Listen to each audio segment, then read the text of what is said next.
My dear students, मैं हूं आपका ट्यूटर मिस्टर वसीम अख्तर और आप देख रहे हैं यूनिक मैथ स्टूडियो। स्टूडेंट्स, आज के इस लेक्चर में हम inter part 1 mathematics unit number 9 के इम्पोर्टेंट एमसीक्यूज देखने जा रहे हैं। तो आप लोगों से रिक्वेस्ट है कि अगर आप हमारे चैनल पर नए हैं तो चैनल को ज़रूर सब्सक्राइब कर लें और वीडियोज़ के लिंक अपने दोस्तों को भी ज़रूर शेयर करें ताकि उनका भी फ़ायदा हो सके।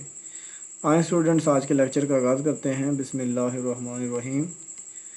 ये एमसीक्यूज पोर्शन को स्टार्ट करने से पहले चैप्टर की जो थ्योरी सेक्शन है उसको अच्छे से पढ़ के आइएगा, समझ के आइएगा और फिर इंशाल्लाह ये सारे एमसीक्यूज आपको बड़े अच्छे से समझ आ जाएंगे। चलें स्टार्ट करते हैं। एमसीक्यूज नंबर 1 है an expression of the form. जिन लोगों को मैंने पढ़ाया है वो क्लास में हमने डिस्कस किया था कि इस तरह का एक्सप्रेशन ए एन कोई कांस्टेंट नंबर होगा, कोफिशिएंट, ठीक है। ए एन क्या है? कोफिशिएंट, और एक्स की मैक्सिमम पावर एन है। इस तरह अनदर कोफिशिएंट आ जाएगा और पावर एक कम हो जाएगी। इस तरह ये टर्म्स आते जा रही हैं। तो स्टूडेंट्स इसको बोलते हैं पोलिनोमियल, और जिसकी डिग्री जो मैक्सिमम है, आप देखेंगे जो नंबर एन होगा बाकी तो कम हो रही है, तो डिग्री मैक्सिमम होती है हाईएस्ट टर्म के साथ। तो एन डिग्री की ये पोलिनोमियल है। Okay, next the highest power of x in a polynomial is called. तो वो स्टूडेंट्स अभी हमने देखा जो ज़्यादा से ज़्यादा मैक्सिमम पावर होती है उसको डिग्री तो बोलते हैं, तो सी ऑप्शन आ जाएगा। नेक्स्ट हमारे पास है एमसीक्यू नंबर 3। एमसीक्यू नंबर 3 में है 3x² + 9x + 7 is a polynomial of degree. तो देखिए स्टूडेंट्स, आपको वेरिएबल की कई पावर्स नज़र आएंगी। यहाँ पावर 2 है इसमें, इस टर्म में वेरिएबल की, और यहाँ नहीं है तो 1 है, और यहाँ x पावर 0 है जो कि 1 है, साथ मल्टीप्लाई है। लेकिन हम जो हाईएस्ट पावर होती है वही डिग्री उसको बोलते हैं। तो यहाँ मैक्सिमम पावर 2 है तो इसकी डिग्री क्या हो जाएगी? 2 हो जाएगी। उम्मीद करता हूँ ये आपको क्लियर हो जाएगा। तो इसका बी ऑप्शन करेक्ट है। Next 3x³ + 2x² - 9x + 7 is a polynomial of degree. तो यहाँ भी देखें, यहाँ वेरिएबल की पावर 1 है, उधर 0 है, 2 है, 3 है, लेकिन जो मैक्सिमम पावर होती है हम उसको डिग्री बोलते हैं, ठीक है। तो इसकी डिग्री स्टूडेंट्स कितनी हुई? 3। तो सी ऑप्शन करेक्ट है। नेक्स्ट हम देखते हैं MCQ number 5। 0 is monomial of degree. देखें स्टूडेंट्स, अब ये बड़ा इंटरेस्टिंग होने वाला है। इसमें और इसमें फ़र्क करना आपने। अब इसके साथ मैं x की पावर 0 रखूँ, ठीक है, उसकी वैल्यू क्या होगी? 1, लेकिन पीछे 0 है तो आंसर फिर भी 0 आएगा। अगर मैं x की पावर 1 रखूँ लेकिन जब 0 से मल्टीप्लाई होगा आंसर फिर भी 0 आएगा। x की पावर मैं 2 रख लूँ, 0 से मल्टीप्लाई कराऊँ, आंसर फिर भी 0 ही आएगा। इसका फिर ये मतलब है इसकी डिग्री कुछ भी हो सकती है, यहाँ डिफाइन नहीं है। आप जो मर्ज़ी x की पावर रख लेंगे, लेकिन पीछे नंबर क्या है? 0 है, वो उसको क्या कर देगा? 0 कर देगा। इसकी डिग्री स्टूडेंट्स ना 0 है, ना 1 है, ना 2 है, आर्बिट्रेरी है, यानी कुछ भी हो सकती है, ठीक है।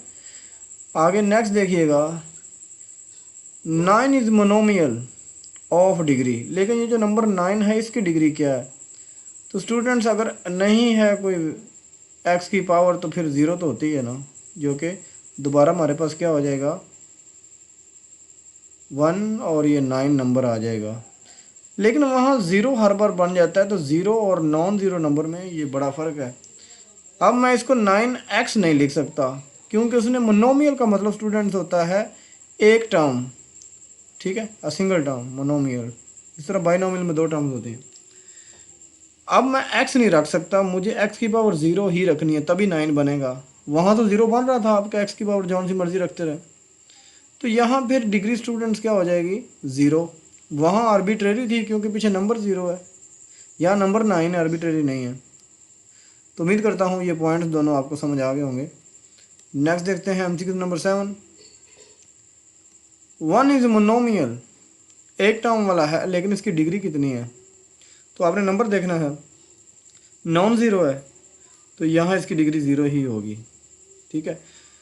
Next the coefficient of the highest power of x in polynomial is called.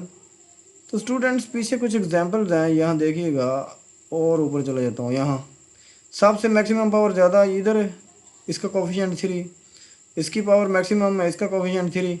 तो इस जो मैक्सिमम पावर के साथ कोफिशिएंट होता तो वो भी कोफिशिएंट है, ये भी कोफिशिएंट है, लेकिन इसको लीडिंग कोफिशिएंट बोलते हैं। ठीक है, मैं उम्मीद करता हूँ आपको ये पॉइंट क्लियर हो गया होगा।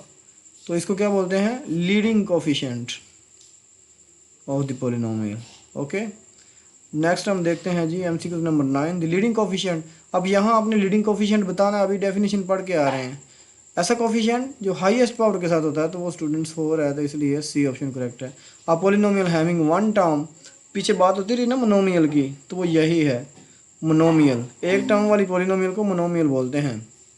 अब पॉलिनोमियल हैविंग टू टर्म्स, तो ये स्टूडेंट होता है बाइनोमियल। बाई का मतलब 2 ही होता है ना, इसलिए ये मोनोमियल टर्म को बोलते हैं, और बाई का मतलब 2।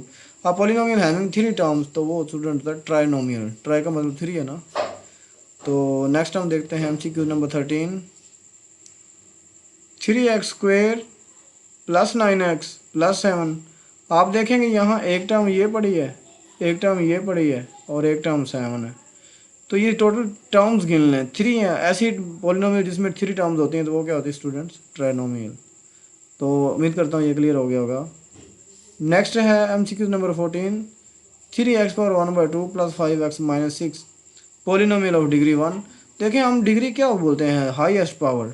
ठीक है, अब यहाँ स्टूडेंट्स पावर कितनी है? 1/2। ठीक है, यहाँ पावर 1 है। लेकिन स्टूडेंट्स पॉलिनोमियल की डेफिनेशन मैंने क्लास में डिस्कस भी करी थी।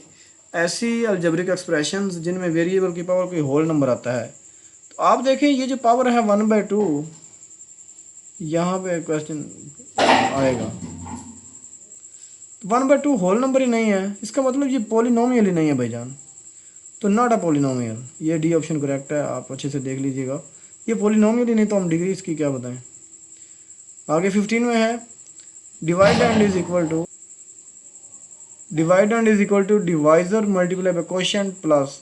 तो ये स्टूडेंट्स डिवीजन एल्गोरिथम होता है, चैप्टर नंबर 1 में भी हमने यूज़ करा था। देखें एक एग्जांपल समझें, जैसे ये 9 है, इसको मैं 2 पे डिवाइड करवाता हूँ, तो 4 2 8, कुछ बाकी बात जाएगा, उसको रिमाइंडर बोलते हैं। अब अगर मैं लिखूँ तो 9 का आंसर कैसे इक्वल आता है, कैसे वर्क आता है डिवीजन एल्गोरिथम? तो ये होता है डिवाइज़र, डिवाइज़र कितना था हमारा 2, उसको 4 से मल्टीप्लाई करवा दें, आंसर 8। लेकिन जो बाकी रिमाइंडर बच गया वो ऐड करेंगे तो आंसर इक्वल आना है। सही है, तो ये डिवीजन एल्गोरिथम होता है dividend is equal to divisor multiply by quotient और प्लस रिमाइंडर। तो plus remainder, if a polynomial F of x of degree greater than or equal than 1 divided by x minus a until the constant term remain obtained, then remainder is f of a। तो ये students जो है ना, ये remainder theorem की statement निकाल है। If x cube plus 2x square plus x plus 1 is divided by this, then remainder is. तो स्टूडेंट्स हम उसके लिए क्या करते हैं, ये जो बड़ी पॉलिनोमियल इसका नाम एफ ऑफ एक्स रख लेते हैं। मैं कह देता हूँ f of x is equal to x cube plus 2x square plus x plus 1, और इसको मैं 0 के इक्वल पुट कर लेता हूँ। ठीक है, तो put x plus 1 is equal to 0, यहाँ x की वैल्यू आ जाएगी -1। अब by remainder theorem remainder is equal to F of A, और ए हमारा ये नंबर आया है -1। मैं यहाँ आके अब पुट कर लेता हूँ इसमें, पहले x पावर 3 है तो -1 पावर 3 हो जाएगी, प्लस 2 है, फिर -1 पावर स्क्वायर हो जाएगा, प्लस माइनस का 1 और प्लस 1। अगर मैं इसको दोबारा देखूं, -1 का क्यूब -1, -1 का स्क्वायर +1, प्लस साइन प्लस का ही आएगा 2, -1 प्लस 1, ये दोनों कट गए, बाकी 2 -1, तो स्टूडेंट्स फाइनल आंसर हमारा 1 आ जाएगा। तो रिमाइंडर का क्या आंसर आया? 1। If x power 4 x power 3 x square is divided bye, same question है, लेकिन मैं अब इसको वो लॉन्ग की तरह नहीं बनाऊंगा। यहाँ x की वैल्यू फिर हमारे पास 0 के ऊपर रखूँगा, x प्लस 1 को, तो क्या आएगी स्टूडेंट्स? -1 आएगी। मैं यहाँ पुट करता जाता हूँ, -1 की पावर 4 करेंगे तो हमारे पास आंसर आएगा प्लस का 1, -1 की पावर 3 करेंगे -1 आएगा, तो प्लस -1 ओवरऑल रह जाएगा। ये स्केयर करेंगे +1 फिर हो जाएगा, x की वैल्यू फिर -1 और एंड वाला +1, ये दोनों कट गए, ये दोनों कट गए, तो फिर रिमाइंडर हमारे पास क्या आ गया? 1 आ गया। आप चाहें तो उस तरह सोल्व भी कर सकते हैं, लेकिन अभी मैंने ऊपर किया था तो अब डायरेक्ट कर रहा हूँ। MCQ नंबर 19 है, if the polynomial X square plus K X minus 1 has a remainder -6 when divided by X plus A then the value of K. तो रिमाइंडर आपको दिया जा रहा है, इसे हमने रिमाइंडर थ्योरम यूज़ करना है। इस वाले पॉलिनोमियल का नाम मैं एफ ऑफ एक्स रख लेता हूँ, जो कि है x square plus K X minus 1। इसको 0 के इक्वल पुट करेंगे एक्स प्लस 1 को, तो हमारे पास एक्स की वैल्यू -1 आ जाएगी। रिमाइंडर थ्योरम से remainder is equal to F of A यानी एफ ऑफ -1 यहाँ पुट कर देंगे। -1 का स्क्वायर प्लस के, फिर एक्स की वैल्यू -1 फिर आ जाएगा। -1 का स्क्वायर करोगे +1 और माइनस के और -1, ये 1 से कट जाएगा, बाकी रह जाएगा माइनस के is equal to -6। Minus minus से कट के की वैल्यू 6 आ जाएगी। तो इसलिए हमारा जो करेक्ट ऑप्शन होगा इसका वो डी हो जाएगा। Next, the polynomial X minus A is a factor of the polynomial F of A if. तो ये स्टूडेंट्स फैक्टर थ्योरम की स्टेटमेंट है। अगर remainder F of A remainder ही होता है ना, ये रिमाइंडर 0 आ गया तो फैक्टर बन जाएगा वो दूसरा। 21 पे है, one of the factors of x power 4 -13 x square plus 12। इसको स्टूडेंट्स करने के दो तरीके होते हैं। आपने अभी चैप्टर 1 शायद जिन लोगों ने पढ़ा है उनको तो ज़्यादा क्लियर होगा। 1.3 एक्सरसाइज थी, वहाँ 4 डिग्री वाले की हमने फैक्टराइजेशन करी थी। तो मैं तो ये मिड टर्म से भी करवा देता हूँ। आप कहेंगे डिग्री 4 से कैसे होती है, तो वो नीचे यहाँ पे मैंने एज अ सैम्पल भी किया हुआ। लेकिन दूसरा तरीका क्या है, हम फैक्टर उसे बोलते हैं जहाँ एक्स की वैल्यू निकाल के वो एक्स का जो रूट आएगा वो रिमाइंडर 0 दे। आप तो याद ऐसे करेंगे, जैसे ये x-2 है, इसको मैं 0 की को रख के एक्स की वैल्यू मेरे पास क्या आ जाएगी 2। ये मैंने निकाली भी हुई है। इसमें पुट कर देंगे, जिसका रिमाइंडर 0 आया वो फैक्टर है। जब मैंने पुट किया तो मेरे पास आंसर आया -24। अब ये फैक्टर नहीं। इस तरह आप ये चेक करेंगे, ये एक्स की वैल्यू -2 बनेगी, वो भी नहीं होगा, ये भी नहीं होगा। जब चौथा चेक करेंगे वो रिमाइंडर यहाँ आप देख सकते हैं 0 आ जाएगा। इस तरह भी आप कर सकते हो। नेक्स्ट 22 है, if x-2 and x+2 are factors of this. देखो इसकी डिग्री 4 है तो 4 फैक्टर तो होंगे ना, 2 उसने बता दिए हैं, x-1 x+1। फिर बाकी 2 कौन से होंगे? 2 तरीके हैं जी। प्लग एंड प्ले मेथड इसको बोलते हैं, वैल्यूज़ डाल के चेक करना।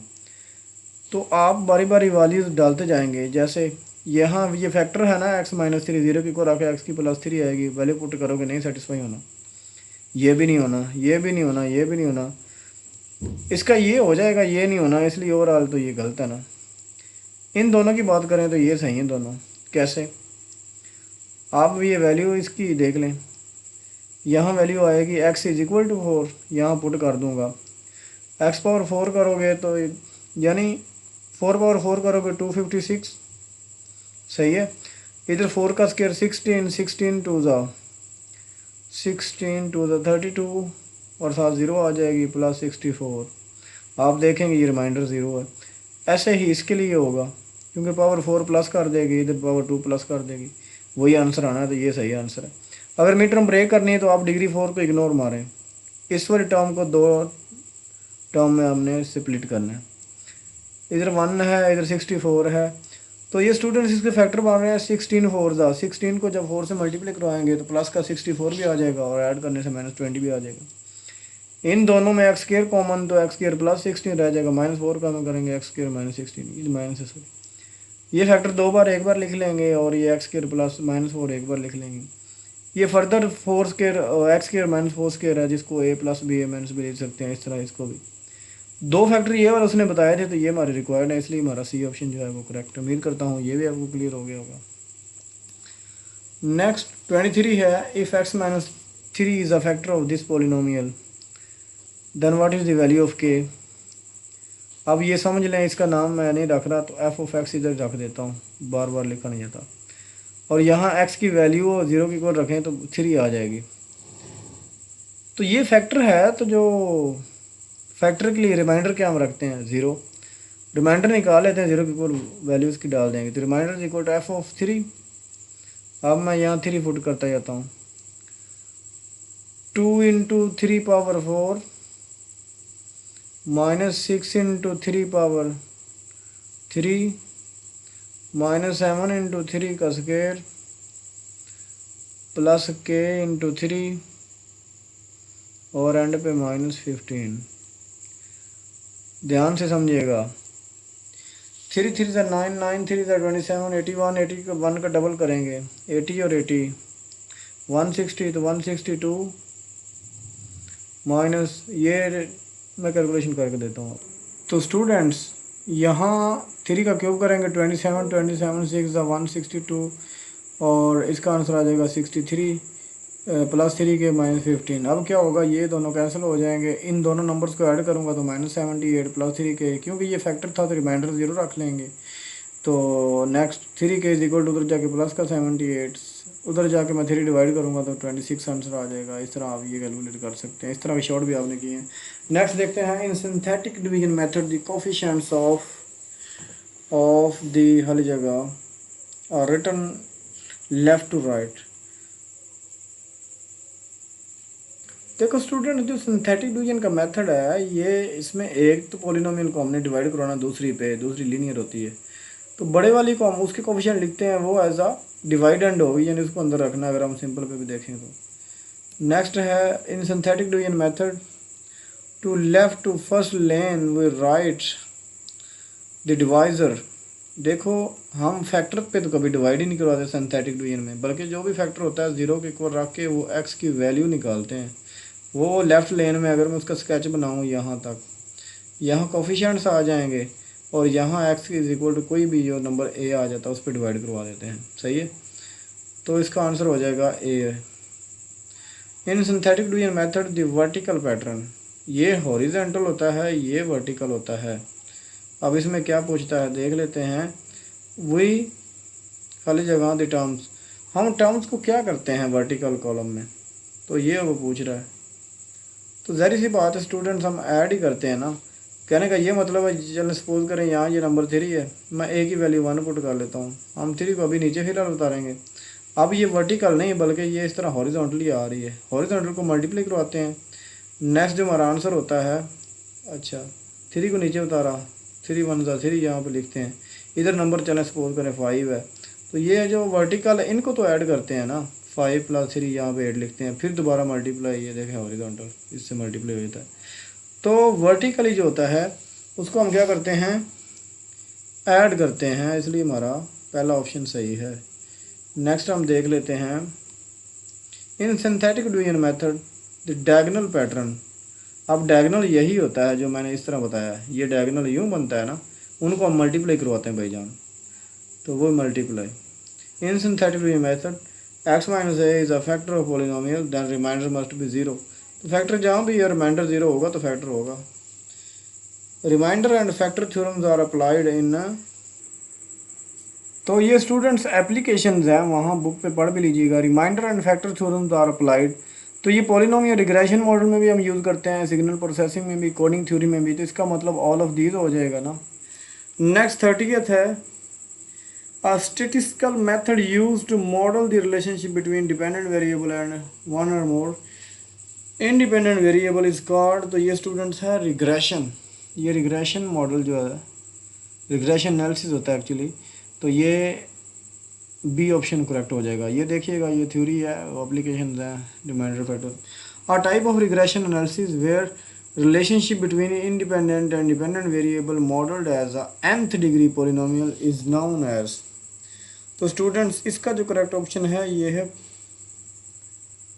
पॉलिनोमियल। पॉलिनोमियल रिग्रेशन में हम nth डिग्री जो है, nth पॉलिनोमियल यूज़ करते होते हैं।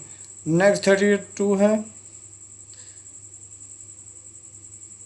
खाली जगह इज़ यूज्ड इन कंप्यूटर और डिजिटल डिवाइसेस एनालाइज चेंज और इम्प्रूव स्किल। तो ये स्टूडेंट DSP होता है, डिजिटल सिग्नल प्रोसेसिंग, ठीक है, इसकी एप्लीकेशन है। ये कंप्यूटर या डिजिटल डिवाइसेस को एनालाइज करने के लिए, इम्प्रूवमेंट जो होती हैं उनके लिए यूज़ होता है। नेक्स्ट 33 है, इफ़ AX, अब अगर आपने वो देखा हो ट्रांसफ़र फंक्शन HZ, यहाँ x पॉलिनोमियल यूज़ हो रहा है ना, चलो मैं HX ही कह देता हूँ। ऊपर होता है B ऑफ x, क्या इसने नाम चेंज कर लिया होगा, एनीवे कहता क्या है, देन जीरोज ऑफ दिस, तो इसके लिए हम फैक्टराइज कर लेते हैं, मैं तो मिड टर्म ब्रेक कर लेता हूँ। उसके लिए हमें a × x को 0 पुट करना पड़ेगा, यानी for zeros put a × x is equal to zero, तो इसकी वैल्यू है x square minus x minus two is equal to zero. मैं मिड टर्म ब्रेक करता हूँ तो x square minus two x plus one x और minus two is equal to zero. यहाँ से एक्स कॉमन करेंगे तो x minus two, one common करूँगा तो फिर रह जाएगा x minus two. X minus to direct कर रहा हूँ, या इसको ज़ीरो पुट कर दें या एक्स प्लस वन को ज़ीरो पुट कर दें। यहाँ से x की वैल्यू टू आ जाएगी, यहाँ से x की वैल्यू माइनस वन आ जाएगी। तो ज़ीरो तो वही माइनस वन और टू, ठीक है। तो बी ऑप्शन करेक्ट है। A system is said to be stable if it pole lies unit circle. तो ये स्टूडेंट्स यूनिट सर्कल क्या होता है? ऐसा सर्कल जिसका रेडियस वन हो। हमने कंडीशन पढ़ी थी, अब आपको ये समझ आने वाला है, ठीक है। इसका मतलब है वो हमने चेक करना है। आर आपने पढ़ा था, सॉरी आर नहीं, पोल्स जी की वो वैल्यू होती हैं, यानी वो जी की वो वैल्यूज़ जिनका मॉडुलस लेस देन वन हो तो सिस्टम स्टेबल होता है, ठीक है। अब लेस देन वन होने का ये मतलब है एक्चुअली ये रेडियस ही होता है, तो इसके अंदर आ जाएंगी। सेटिस्फाई कब होगा? जब उनकी वैल्यूज़ वन से लेस देन होंगी तो सिस्टम स्टेबल होगा।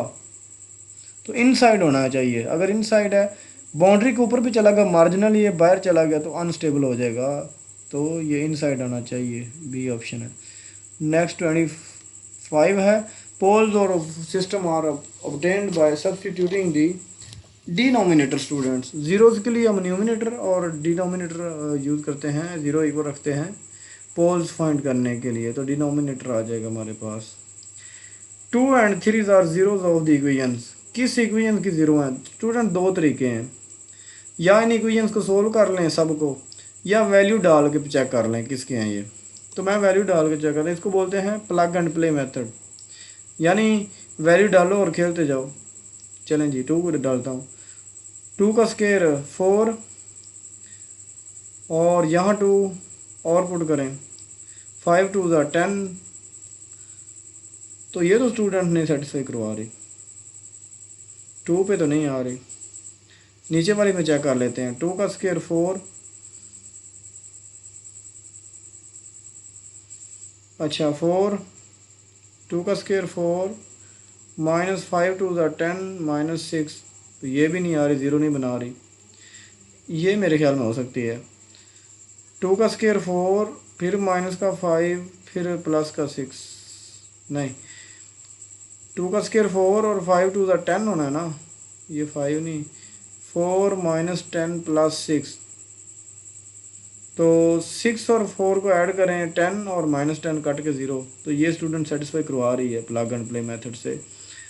आप इसको सोल्व करके 0 की आके जैसे फैक्टराइज करवाते हैं सिंपल, उस तरह भी एक्स की वैल्यूज निकाल सकते हैं, लेकिन मैं उल्टा चलता हूँ। The quadratic equation who zeros are 4 and -7। आपने स्टूडेंट्स ये पढ़ा था, इक्वेशन बनानी हो रूट से या ज़ीरो से, तो ये फार्मूला आपने याद रखा, x square minus S x plus P is equal to zero. यानी एस क्या है? उनका सम है। हम एस की वैल्यू पहले ले आते हैं, उसके लिए दोनों को जमा करना पड़ेगा। तो 4 प्लस माइनस माइनस 7, तो 4 माइनस 7 आंसर आ जाएगा स्टूडेंट्स माइनस का 3। सम का आंसर -3 है, और प्रोडक्ट के लिए दोनों को मल्टीप्लाई करवा देते हैं। 7 4 ज़ा 24 और 28, लेकिन माइनस का इधर वैल्यू रिप्लेस कर दें, एक्स स्क्वायर वैसे आ जाएगा माइनस, आगे सम की वैल्यू फिर -3 डबल माइनस प्लस हो जाएगा, 7x फार्मूले का प्लस प्रोडक्ट का आंसर प्लस माइनस माइनस ही रह जाएगा, 28 इज इक्वल टू 0 आ जाएगा। तो देख लें, x square plus 3x minus 28, x square plus 3x minus 28 पहला ऑप्शन ही है, सही है। उम्मीद करता हूँ क्लियर हो गया होगा। Next, if omega is the complex cube root unity then the equation holds. तो ये भी स्टूडेंट्स वैसे ही है, पहले इन दोनों का सम देख लेते हैं। अब मेगा की प्रॉपर्टीज आपको आती हैं, चैप्टर नंबर 1 में भी हैं, इधर अब ड्राफ्ट आप कर रहे हैं तो 10th में तो आपने पढ़ा ही हुआ। तो सम के लिए मैं क्या करता हूँ, 2 मेगा और 2 मेगा का स्क्वायर जमा कर देते हैं, यहाँ 2 आप कॉमन कर लेंगे तो बाकी रह जाएगा ओमेगा प्लस ओमेगा स्क्वायर। फिर स्टूडेंट्स आपने उधर पढ़ा था 1 plus omega square, sum of cube root of unity is 0। मुझे मेगा और मेगा स्क्वायर की वैल्यू बनानी है, तो 1 उधर आके क्या हो जाएगा माइनस, तो मैं यहाँ -1 पुट करूँगा तो -2 आंसर आ जाएगा। प्रोडक्ट के लिए हम क्या करते हैं, मल्टीप्लाई करवा देते हैं। 2 मेगा मल्टीप्लाई बाय 2 मेगा का स्केयर, तो ये बन जाएगा 4 मेगा क्यूब होता ही 1 है तो 4 आंसर आ जाएगा। तो एक्स स्केयर पहले आता है वो लिख देता हूँ -SX, तो डबल माइनस प्लस हो जाएगा, सम की वैल्यू 2 है ना, साथ एक्स फार्मूले का प्लस P तो +4 आ जाएगा is equal to 0। X square plus 2x plus 4, तो मेरे ख्याल में ये बी ऑप्शन सही है, x square plus 2x plus 4। Last MCQ students, the equation whose zeros are, ऐसी इक्वेशन जिसकी ज़ीरो ये पड़ी हैं, तो ये वैसे ही करना पड़ेगा आपको। एक ज़ीरोस दी हुई आपको 2 प्लस √3 और दूसरी 2 माइनस √3। पहले मैं इनका सम देखूंगा, सम के लिए दोनों को जमा कर देते हैं, 2 प्लस √3 और 2 माइनस √3, ये प्लस माइनस के कट के बाकी 2 + 2 4। प्रोडक्ट, ये प्रोडक्ट अगर देखें तो a प्लस भी a माइनस भी है ना, तो a स्केयर में आ जाएगा 2 का स्केयर और उधर कट जाएगा, और सॉरी 2 का स्केयर मैं डायरेक्ट लिखता हूँ ना, 4 बन जाएगा, वो कट जाएगा 3 1 आ जाएगा। तो एक्स स्केयर -SX होता है ना, तो -4 लिख देते हैं, सम की वैल्यू 4 है, प्लस प्रोडक्ट +1 आ जाएगा इक्वल 0। तो x square -4x + 1, x square -4x + 1 B option. Students मैं उम्मीद करता हूँ आपको ये लेक्चर समझ आ गया होगा। एक्चुअली मैं कहीं पे गया हूँ, वहाँ जाके रिकॉर्ड किया है, बस प्रॉमिस किया हुआ था अपनी क्लास से। तो नेक्स्ट इंशाल्लाह किसी और चैप्टर के MCQs देखते हैं, तब तक अपना ख्याल रखिएगा। अल्लाह हाफिज़।